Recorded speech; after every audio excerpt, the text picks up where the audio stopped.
right, welcome back to another episode of This Week in AI Security, coming to you for the week of the August 13th. And of course, there was a ton of interesting stuff over the past couple of weeks because of Black Hat and DEF CON conferences and number of disclosures. I will say week after week as we make this publication, it becomes increasingly hard to keep it short and brief. And so we're going to raise the bar a little bit on the quality of story that actually makes the cut for This Week in AI Security. So just know that when you tune in, you're not hearing every story over the past week, but you're hearing some of what we think are going to be the most compelling and interesting stories to look at as these fast-moving world of AI security evolves. So let's dive in for this week. So first, we've got an AWS, Google, and Vercel agent flaw that let attackers trigger tools without running the model. So what's going on here? This is being called CoreBreak, and this was, sure enough, presented at Black Hat last year. And what it is that it's forged tool call instructions that reach the tools without ever going through the agent. And it really stems back to a flaw where the tool invocations, and if you think about an agent being kind of a combination of some business logic in an application, some software that runs it, an LLM, the tools that the LLM can leverage and invoke, and then the output coming out of that, or some kind of combination that's roughly fits that description. What's happening here is that there's no validation that the tool invocations are coming from the LLM. So this is one of those kind of classic software programming flaws to check, not only validate your inputs as far as do the inputs look correct, but validate them as to whether they're coming from the expected location. So if you have a malicious set of instructions that go straight to the tools, and the tools don't know that they need to check whether the instructions are coming from the LLM or not, effectively that's going on here. Now, AWS has fixed this, Google has fixed this, Vercel has fixed this as well, but the open source Strands SDK, which also presents the same vulnerability in terms of direct tool access, apparently that vulnerability still exists as of the time of recording. All right, moving on. Chinese-speaking threat acting group harnessing AI models for autonomous cyber attacks. This comes out of Unit 42 over at Palo Alto. They highlighted the actor in question. I'm not going to go into the identity here, but they are effectively have now evidence that the DeepSeek model and the Hermes agent framework is being used as an offensive orchestration layer. They have evidence of attacks going on to Telegram to enumerate targets, launch attacks without human intervention. So if you think about kind of a lot of the stories that we've been talking about for the last few weeks around agents having goals and then pursuing those goals with, shall we call them, creative methods that look malicious in many, many ways. And there's evidence of the agent searching for targets, searching for exploits tools, scanning GitHub for trending proof of concepts, pivoting across 7 vulnerabilities prioritized by different attack surfaces that it's looking at. There's also evidence apparently of Claude code being tested for these purposes as well, but really evidence of DeepSeek being used. And one of the things around DeepSeek that has been an interesting observation for us is DeepSeek is in the family, the class of LLMs called open weight. And a lot of the open weight models don't have the same level of ethical guardrails applied to them that would prevent their use in potential malicious activities. And you can test this for yourself by just going to deepseek.com and trying some of the more, let's say, questionable prompts that you might get blocked on Claude or ChatGPT. And you'll find that a lot of them will work on DeepSeek. It's one of the reasons why knowing the capabilities of the model that you're using is actually kind of important. And it turned out to be a benefit, if you remember a couple of weeks back in the OpenFace story about using OpenAI models to analyze log files that have malicious prompts in them. All right, moving on to our next story. This is just an update to the Project Daybreak coming out of OpenAI and the ChatGPT. You may remember Anthropic, of course, has their Project Glasswing. The only thing I want to highlight here is that they've got a new cybersecurity purpose-trained model called GPT 5.6 Soul. It's designed to find 0 days, develop exploit chains, et cetera, et cetera. Reportedly, it completes 95% of advanced cybersecurity requests, and that's a higher percent for the previous GPT 5.5 Cyber, which apparently completed only 57.3. There's 2 tiers, Daybreak Blue, which is defensive work, but reduced guardrails. So for instance, you could do maybe more of that let's say, malicious prompts embedded in log analysis on there, and then Daybreak Red, which allows for full offensive research capabilities. All right, moving on. We've got a story of an indirect prompt injection in Atlassian Rovo that enables full data exfiltration from Jira tickets and Confluence docs. No human-in-the-loop approval required. It's basically just poison files or poison URL retrievals. Think about embedded text with indirect prompts inside them. Nothing super new in here. This was disclosed to Atlassian all the way back on May 23rd. They did assign a case number, thank the researcher for the disclosure, and then have gone silent for 2 or more months, still unpatched as of the time of publication. So this is something that was just disclosed in the last week. And, there is kind of a common accepted 2-month time frame around this. If you disclose and the party to whom you do disclose accepts your information, typically there's like a 60-day kind of 2-month grace window. That's just general industry standard. It's not a written standard in any way. It's just kind of agreed upon guideline, I would call it, I guess. And so after 2 months with no patching, no further communication or acknowledgement, the researcher decided to disclose this. This is trending at the number 4 article on Hacker News. Not super surprising because, of course, the Atlassian family of tools is super prevalent, used by literally probably tens of thousands of organizations around the world. All right, getting into our last category of stories for the week, and we've got 3 in this category, and they really do follow into the agent sandbox escape, agents gone wild, whatever you want to call it, but this category of kind of unexpected behavior coming out of there. And sure enough, model provider after model provider is really releasing disclosures about behaviors that they've observed. And the first one that we've got is Claude Mythos 5, trying to backdoor a real open source project in testing and then vouching for itself. This also ties into some of the UK AI Safety Institute evaluations that we talked about a little bit last week.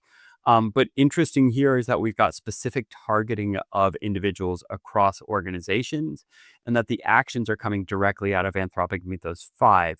So one of the direct things or data points here, Mythos 5 spent 34 hours trying to merge a malware dropper into a real open source package using fake identities and social engineering against the maintainer. The human maintainer of the package caught it, and it is, kind of, again, follow up to last week, one of the first times that we see this direct, interaction of an agent or a model to a human in there and trying to kind of social engineer the human. So that's the interesting aspect of it. Moving on, the U.S. officials have now declared that AI breaches are routine. Meta became the 3rd U.S. frontier lab provider to confirm a hack. So they confirmed that one of their agents did also break out. And the interesting thing actually is kind of the policy implication. Think about this. In the span of about 3 weeks, we've gone from the first disclosure of this to now multiple other frontier model providers disclosing their own issues, to now officials on stage at Black Hat declaring that AI-driven breach is now, quote unquote, routine, not a black swan anymore, just a swan. Also, I will highlight from those policy individuals, it's pretty clear the federal government has missed its own August 1st Executive Order 14409 deadline to build regulatory safeguards for autonomous AI threats.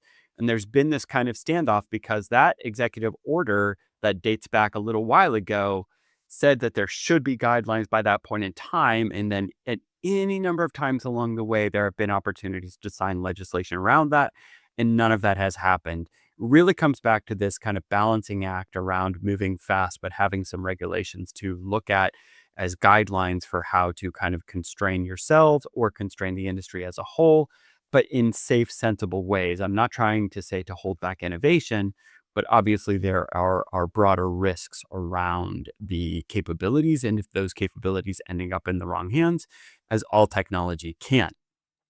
All right, and moving on to our last and biggest story of this week, AI assistant hacks gym website in first known Australian autonomous cyber attack.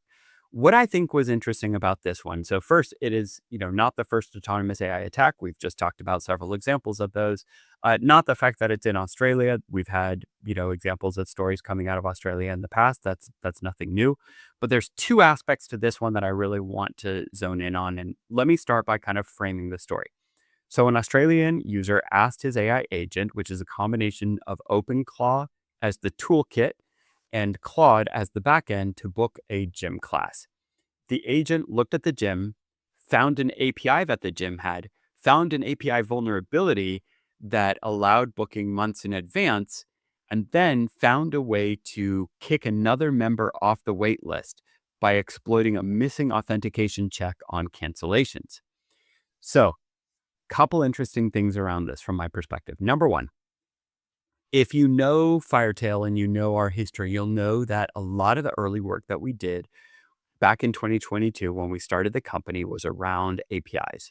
And we documented any number of cases where APIs had authentication and authorization flaws, both from the standpoint of data exfiltration and from the standpoint of abusive functionality. And there's whole nomenclature around that that I'm not going to get to in this week's episode. But API vulnerabilities are a broad internet scale problem. And it's not at all surprising to me that an agent here, using their goals and using broad kind of, let's call freedom or agency to accomplish the goals, discovered this API, found the flaws, and then exploited them. That aspect is not surprising to me, but it is the interesting thread in this story. There's all this talk about, oh, they're using 0 days, stringing that together.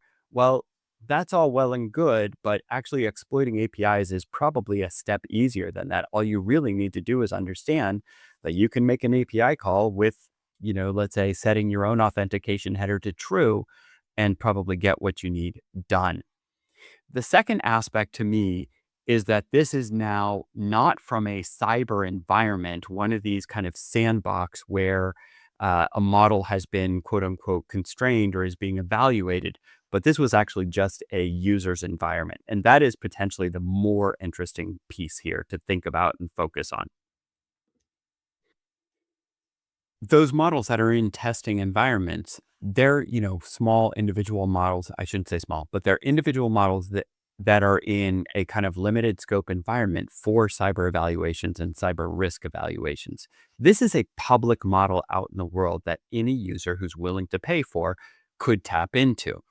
Similarly, OpenClaw is an open source package that anybody who's willing to go through the setup and take the time to do it can download and run. We run an OpenClaw instance ourselves internally. We've got some guardrails around it. If you ever want to know, feel free to hit me up. I can talk to you about how we've constrained our own OpenClaw, but we use it for observation and learning purposes. Most users won't go through that. Most users are not going to figure out ways to double check that their OpenClaw is just doing what they want it to do. The whole aim of it is personal productivity and efficiency. And so that is a little bit of a terrifying thought when you consider that, the model is available to anyone, the tool is available to anyone. What happens when society as a whole starts using this tool at scale and starts deploying it to accomplish any number of goals for personal productivity's sake? How many of these API vulnerabilities or other vulnerabilities are going to be discovered? How many are going to be exploited because you've given the tool a goal? Now, the Australian Signals Directorate, the ASD, they issued alerts saying that AI agents can misunderstand instructions, take unintended actions, etc.